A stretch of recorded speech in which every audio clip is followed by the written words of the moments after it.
sad on your birthday. That's the thing you never say out loud, because who says that? But the feeling is there every single year. Not grief, not exactly, something quieter. A heaviness that arrives before you even have the language for it, and it never makes sense. Until now. There are 3 things happening inside your brain every single birthday, and none of them are what people think. By the end of this, you'll understand the exact psychological mechanism that turns your own celebration into a quiet form of loss, and why that mechanism is actually a sign of something no one ever told you was rare. But first, there's an accusation, one you've heard before, one that, in some quiet corner of you, you've almost started to believe. It's morning, your birthday morning. Before you've even checked your phone, there's already a heaviness in your chest, not excitement, not anticipation, something heavier than both. The messages start coming in. Happy birthday, happy birthday, happy birthday.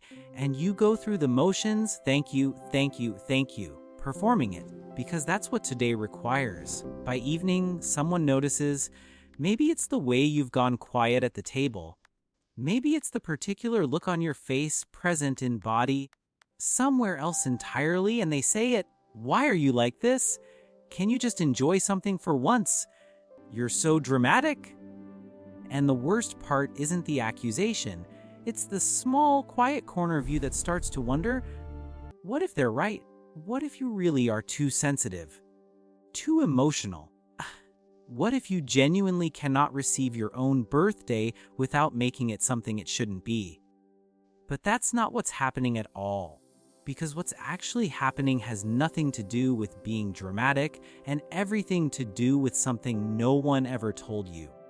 The model most people use to explain birthday sadness is wrong. That model says you're a pessimist, that you can't receive good things, that you turn every positive moment into a problem. That model assumes the issue is your attitude. Here's the real model. Your brain is a prediction engine. Every day, without permission, it builds emotional forecasts, what it expects situations to feel like before they arrive, and your birthday, more than almost any other day in your calendar, carries one of the heaviest emotional forecasts your brain runs.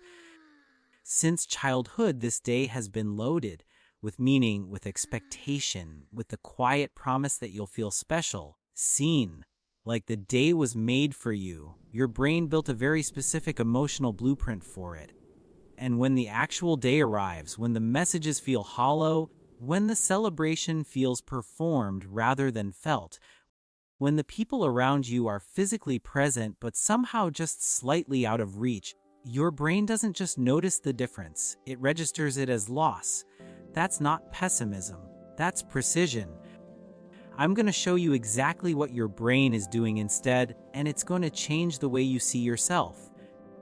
Picture the birthday dinner, candles lit, the particular warmth of a room full of people you know. Someone passes the bread, someone else is mid-laugh at something that happened earlier, and you're there, smiling, passing the bread back, but you also notice the slight tension between 2 people across the table.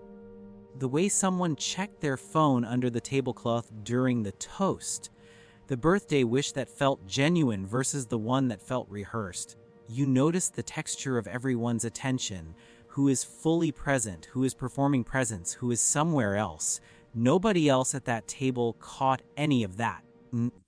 They were inside the moment, you were reading it, and here's what that means. You didn't miss your birthday. You didn't fail to enjoy it.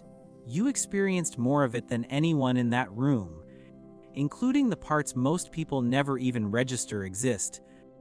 The sadness wasn't because you couldn't receive love. The sadness was because you felt the weight of every moment, every gap, everything that almost landed but didn't quite reach you, at a depth no one else at that table was even operating at. That's not a malfunction, that's a different operating system, and once you see it, you cannot unsee it. Most people move through their birthday like a flashlight. They point it at what's directly in front of them. The cake, the room, the laughter. They step inside the experience and they feel it simply warmly on the surface. And that's not a criticism. There's a genuine ease in that, a real gift. But your brain doesn't run a flashlight, it runs sonar. Sonar doesn't illuminate what's visible, it sends a signal deep below the surface and maps what's underneath. The emotional undercurrent in the room, the gap between what someone said and what they meant, the difference between a moment that felt real and one that only looked it. And here's where it gets remarkable, because the same thing that makes people call you dramatic, it is the exact same thing that makes you the person who notices when someone isn't okay before they say a single word, who reads a room the moment you walk into it, who remembers not just what happened, but how it felt, what was underneath it, what nobody said. You were never failing at your birthday. You were running sonar in a room full of flashlights and feeling the full weight of everything your signal was returning. They called it drama. Because they didn't know what you were built to measure. So here is the truth. You don't feel sad on your birthday because something is wrong with you. You feel sad because you feel the weight of time. The gap between what a moment promises and what it actually holds. The distance between being celebrated and being truly seen. And to your brain, that distinction is not subtle. It registers it the way a seismograph registers a tremor that no one else in the room even felt. That's not drama, that's a different frequency. Other people experience their birthday, you process it, every texture, every undercurrent, every small moment that almost landed but didn't quite reach you. The accusation was never a description of a flaw. It was a description of an instrument, being judged by people who had no idea what it was built to measure. You don't feel sad on your birthday because you can't receive love.